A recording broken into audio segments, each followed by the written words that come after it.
Only the Bulls, only the Bulls, only the one and only Chicago Bulls. Doom doom ba doom doom ba doom doom doom doom ba doom doom doom doom ba doom ba boom ba doom doom doom ba. Who can set the court on fire? Only the Bulls. Good evening, Bulls fans, and welcome to Running with the Bulls. Adam Shelfu and Josh Sclair. Josh's boy, Bulls, fresh off a decisive win. It got a little close there at the end, but the Bulls taking down the Pistons in Motor City, 122-112. This was the Zach LaVine show in the fourth quarter there. I mean, that was beautiful to watch. Zach, 6 3-pointers in the fourth quarter to put this game on ice in the last 5 minutes of the game, no less, which I thought was incredibly impressive. And the Bulls come out with a nice victory here against a playoff team, which I thought was good. Only a half game back of Detroit now. You know, their Bulls are still in that kind of mode where they're playoff bound, but they're not quite there. They're not bad enough where they're like I said, in Washington's spot, who, you know, getting blown out by the Knicks at the moment. You know, they're not a team as bad as like a Washington Wizards. They're not as good as a team like the Celtics. They're just, this is where they've been, you know, like we've discussed for years now. They're stuck in the middle. And it's like better than we thought they'd be this year. But it's okay. I'm kind of okay that they're stuck in the middle because we weren't expecting them to be that good without DeMar DeRozan. They're just fun again. They're fun. It's a fun team to watch, yes. Yeah. Coby White, 25 points. Zach LaVine, 25 points. Nikola Vucevic, 29 points, 12 rebounds, 6 of 8 shooting from 3 blocks. But also, like, you kind of see that they still have their signature issues, like the obvious issues. Malik Beasley goes for 21 points in his 30 minutes. Jalen Duren goes 15 points, 22 rebounds, had some nice passes, 3 assists, 2 blocks. Cade Cunningham, 26 points, 10 assists, 6 rebounds. So the Bulls defense is still not very good, but nights like this when they get out and shoot a clean 23 of 46 from 3.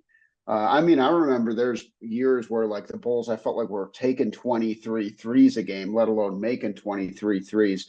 So got out there and just shot the cover off it. And when they get out and run and, like, force the Pistons, I was looking at earlier in the day, and the Pistons, they don't usually play a very fast game. They do, like you said, they've kind of been better than we expected. They did a good job, like, kind of handling the basketball, because I've seen they're actually a team that turns the ball over a lot.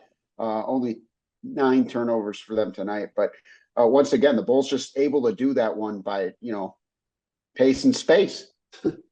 46 of 3-point attempts.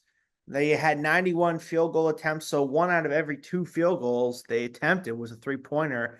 But the Bulls, when they're hot from 3, they're hard to stop against any team, you know. But like we were discussing, that defense, you know, is still problematic. You can't be giving up double-digit leads, especially, you know, late in the game.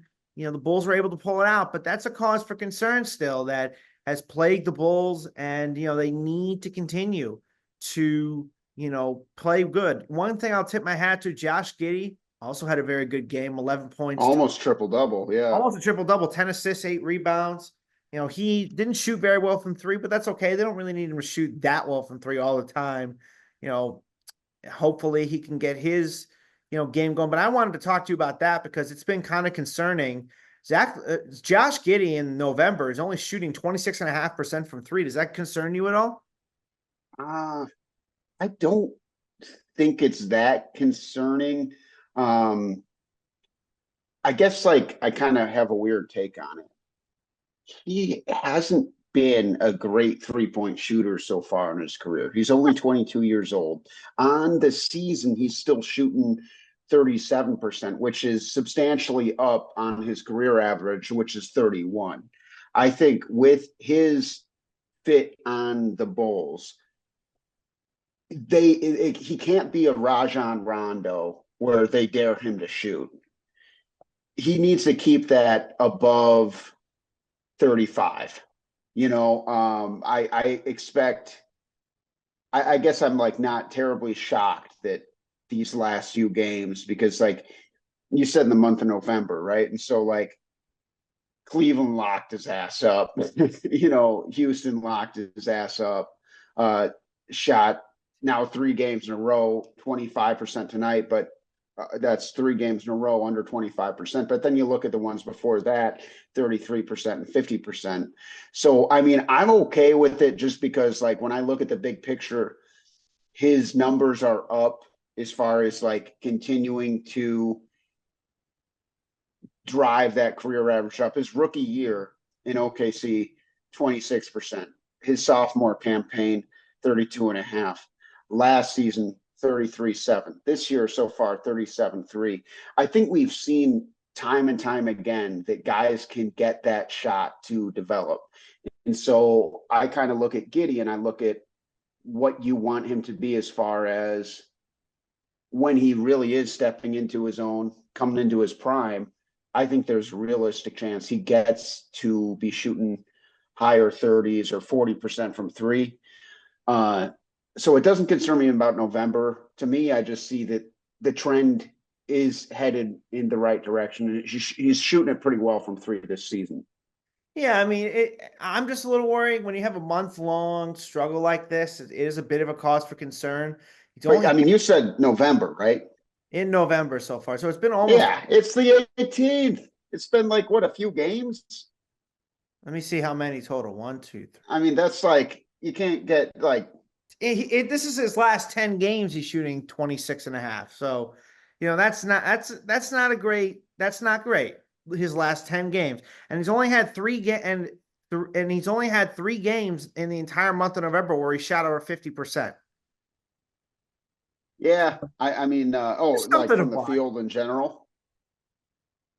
I think it's just something to watch and take note of. Yeah, and I don't think he's a great shooter. I don't think he's a great scorer. I think like that's not really what makes him special. I think he's a solid scorer. I think what makes him special is his passing and his rebounding ability. Like he's going to be the more of a traditional point guard than a score first option. He's going to be a glue guy, and that's okay. He's going to be the guy who does all the little things that help you win a ball game, and that's okay. Yeah. I'm not good about that. But I got to tip my hat to Mr. Vucevic. He was phenomenal tonight. Absolutely on fire. 6 of 8 from 3. I mean, like we discussed, this is probably the best season that Vucevic has had since he's come to Chicago. And I mean, he is really playing at such an elite level right now. Yeah. I mean, that's I want to say it was a season high. I think before it was 28. I believe it was. Yes, it was. And so 29 and 12, and they continue to the ball's just moving better. And I swear it's because DeRozan's gone. DeRozan would drive me nuts. That he'd get the ball with 21 seconds on the shot clock, and then he would dribble it down to 9. And then I would want to pull my hair out. And the Bulls were hard to watch last year for me because you know me, man. We've watched enough basketball together. We've talked about basketball long enough where you know the kind of ball I like to watch, and it's ball movement, it's team basketball, and it's keeping the defense on their toes. And that's what they were able to do tonight. And that's what they've really been able to do. I guess when it's going right for them. What it does concern me as far as like concerns with the team, obviously the defense, but the Bulls kind of stink on their home floor. And I think some of that is like schedules, but like they do not have a good record. I think they've won one game at home. I think they've won 1 game at home the whole season. Yeah, I mean, I'm double checking right now. 1-5 at home, 5-4 on the road, and so I think that's more of an anomaly. But if there's anything I'd like to see them change, it's obviously that. Another indicator as far as like just concerning statistics is they're still a minus 6.9 differential. Yeah, and so that's still pretty rough. Last episode we talked about like if the Bulls were buyers, not sellers. I wanted to throw a couple more names out there, and these guys aren't necessarily like realistic, but a guy like Jonathan Isaac would be amazing. And I don't think that the Magic would be looking to move him. I think even though they only give him like, because he's on that minutes restriction, uh, he's only playing like 20 minutes a game, but switchable defender who can really guard 3 through 5, even does a pretty nice job on guys like, again, like Giannis. So he'd be someone who kind of can help there. Another guy, John Collins, I brought up a few times, kind of these like slashing fours. Ultimately, it'll be really interesting though, just to see, because you mentioned Vucevic's stock is really high right now. Levine's stock is really high right now, and I think as Bulls fans last year was just so much different than this, but the fans really were like, how come they didn't get rid of these guys? And right now, I think that Bulls fans should be glad that they didn't, because you shouldn't be settling for nickels on the dollar for a guy like Zach LaVine, who, let's say, like, you move him to a contender, you should go get what he's worth and not settle. And same thing goes for Vooch. Vooch is gonna get a nice return, I think so. Zach LaVine is gonna net you a nice return. The question is, who are you gonna get? Who gives you the best opportunity to get a return here? My guess is he's gonna end up on the Lakers. I think that's where he's going. I mean, that's just my guess. It makes the most sense. Zach LaVine going to the Lakers makes the most sense. I think we could see Vucevic going to a team, like I said, the New Orleans Pelicans would be a team. We could see Vooch going to the Lakers even. I could see that happening for a smaller deal. I could see that happening definitely in a smaller deal, because you can move Anthony Davis to the 4, although I think they're fine the way they are because they're playing so damn well. I think Zach makes more sense than adding a Vucevic, because let's be honest, Anthony Davis is more of you can say he's a power forward, but he's playing the 5 just fine right now. He's arguably having, you could argue he's, besides Jokic, he's second in the MVP race right now. You can make that argument. Yeah, he's been outstanding. He's been absolutely phenomenal. So yeah, it'll be interesting. If you had to pick right now, would you rather the Bulls do trade those guys, or would you rather they hang on just because, like, trade them? You'd rather they trade them? Well, here's why. You need to hit the reset button. If you're going to stink, you need to stink. If you have Zach LaVine and Vooch, you're not going to stink. If Jalen Smith is starting, and if you have Ayo starting in place of Zach LaVine, that's fine. You're going to stink.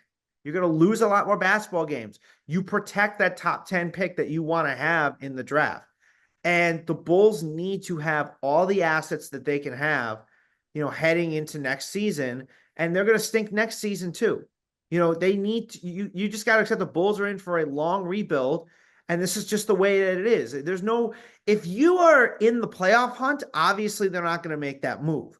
If they're like at the 10 spot, there's no reason to keep Zach LaVine and Vucevic. There's no reason to. So I think it just depends on where they are seating wise heading into February.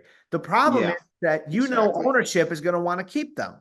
Ownership is always going to favor keeping those guys and keeping the seats warm, in the United Center, because if Zach LaVine and Vucevic aren't there, what the heck are you going to a Bulls game for? And spending $65 a ticket.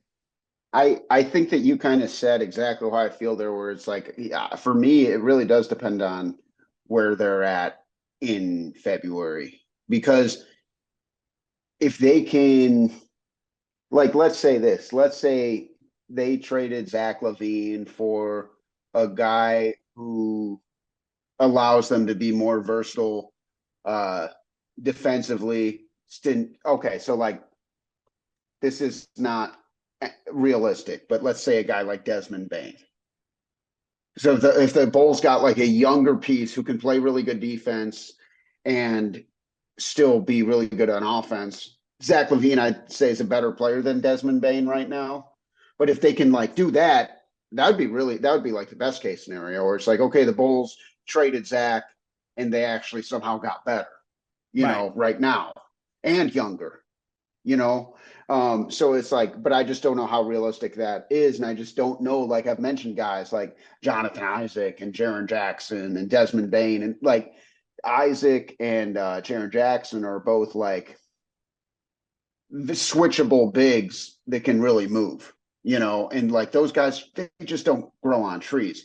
There's more Desmond Bains in the world, or like a Mikal Bridges, which obviously the Knicks are fully invested in him. But like we saw what the Pacers did last year when they took that huge step forward and wound up fueling a run to a deep playoff run when they traded for Pascal Siakam. The Pacers were a team that were a lot better than they were expected, similarly to kind of where the Bulls were, or where the Bulls are now. I don't think the Bulls are quite that good. The Pacers really came out firing. But you look at the Eastern Conference landscape right now, and the top 4 teams in the East are above 500, and no one else is. The Pacers are 6 and 7. And so the Bulls are a game behind Indiana. And so, like, I think it's totally reasonable. The front office right now is kind of looking at this and saying, hey, like, we can beat the Hawks, who they play later this week. We'll see how the Bulls do against Milwaukee. That one's Wednesday on ESPN. But, like, you kind of look at up and down the Eastern Conference right now, and the Bulls are better than the Raptors. The 76ers are a clown college. The Wizards suck. The Bucks severely underperforming. The Brooklyn Nets somehow beat the Bulls, and that one still pisses me off. The Charlotte Hornets, give me a break. And then you have like your underperformers like the Miami Heat, the Indiana Pacers, even dare I say the New York Knicks, even though they're above 500, I think that they're better than the record shows. And so it's like, it's kind of this log jam of mediocre teams, and the Bulls just kind of find themselves in the mix right now. And so I think it depends what the situation really presents. If there's the right guy to add, I'm cool with them adding a guy. I think for me, it doesn't matter what they do necessarily, as long as what they do, like, keep this identity. I'm more married to the identity of the team than I am any player on the team. If you get rid of a player who's going to break up that identity, like if they got rid of Josh Giddey or Coby White, and that made it where they can't do this run and gun style of play that I'm enjoying watching, then I'd be pissed. If they get rid of Zach LaVine and get rid of that contract, and then that turns into other players who fit what they want to do and allow them to be better defensively next season, I'm cool with it. So I don't care how they do it. I just want them to get better at defense and maintain the style that is working on offense. Yeah, I think, it's going to be a very interesting scenario to see what the Bulls do. I don't think that there's much they're going to do at the trade deadline unless they trade Zach and they trade Vooch. Like I said, it depends on where they are seeding wise. If they're in the playoff hunt, there's no way management is going to let them, or ownership is going to let them trade them. There's just no way. Like if they were games behind in the playoff race, they'd be like, okay, go ahead and trade them. But they're not going to do that. And it's kind of unfortunate because you need to hit the reset button and be accepting of that. You can't just keep doing the same thing over again. Bulls fans are tired of it. We're tired of being in the middle. We just want to have a team that eventually can, be a good team and win 50 games, that you have a team that wins 50 games because you got the first pick in the draft. You developed that first pick in the draft. Then you got maybe the third pick in the draft and another draft because you stunk the previous year. And, now you've got a second complimentary piece. Coby White's still here. He can be that third option. There's things you can do to turn these things around, but the Bulls just choose to stay in purgatory, in basketball purgatory. Yeah. I mean, I guess just right now, why Jerry's okay with that just to make a buck. I don't understand it. Well, I understand. I do. Go look at the White Sox. I don't. Go look at the White Sox. It'll tell you everything you need to know. They're not in purgatory. They're not in purgatory. They're in no They're man's in hell.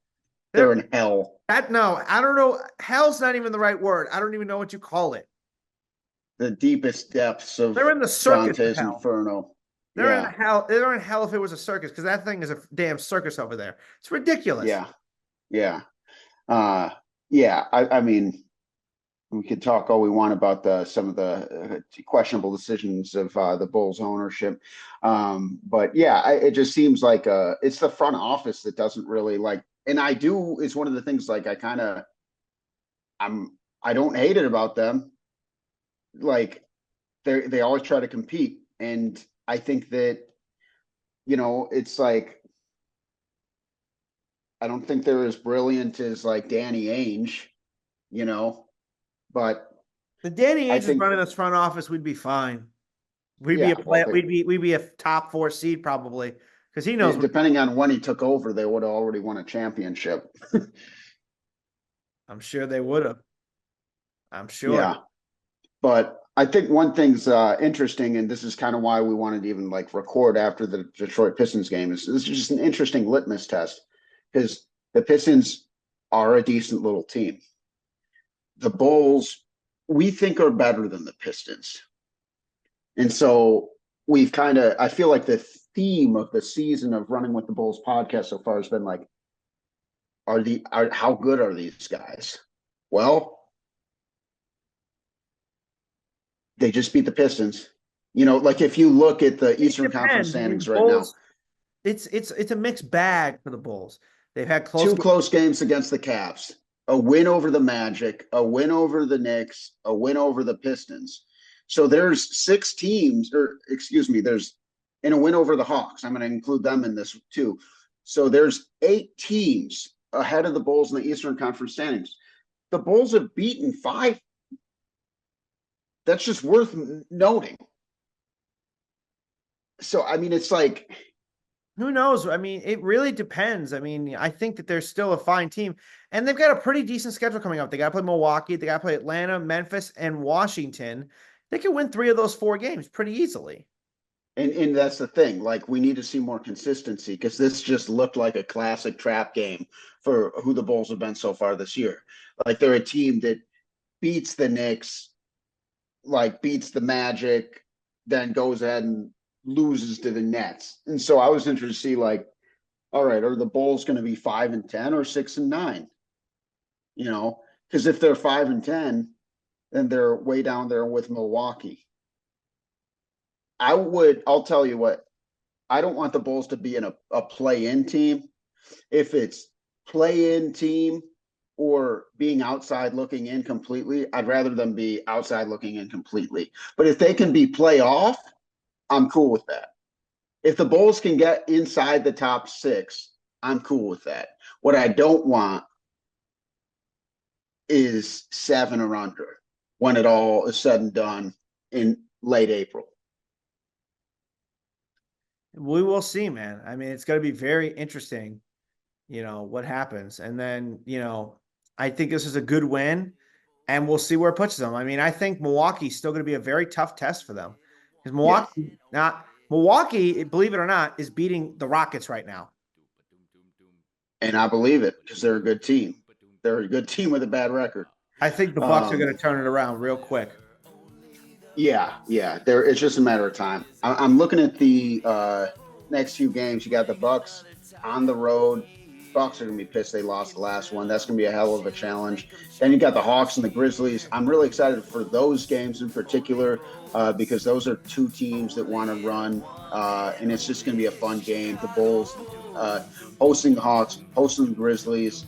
Scottie Pippen gets to play in his dad's stomping grounds. That's going to be really cool, I think, for Bulls fans. But we'll have a lot to check in on. I think good opportunity for us to check in, perhaps this weekend, perhaps early next week. But anything else you want to throw in before we wrap it up for today's episode? I think that's all. I mean, good Bulls win. Let's see if they can continue on it against Milwaukee on Wednesday. You heard him first, folks. Quick shout out to Patrick Ecstatic. He's the one mixing the music that you're enjoying right now. Go check him out on YouTube and go ahead and like his page. Appreciate he's there for putting that together for us. And thank you all for listening to the podcast. Only the one and only Chicago Bulls.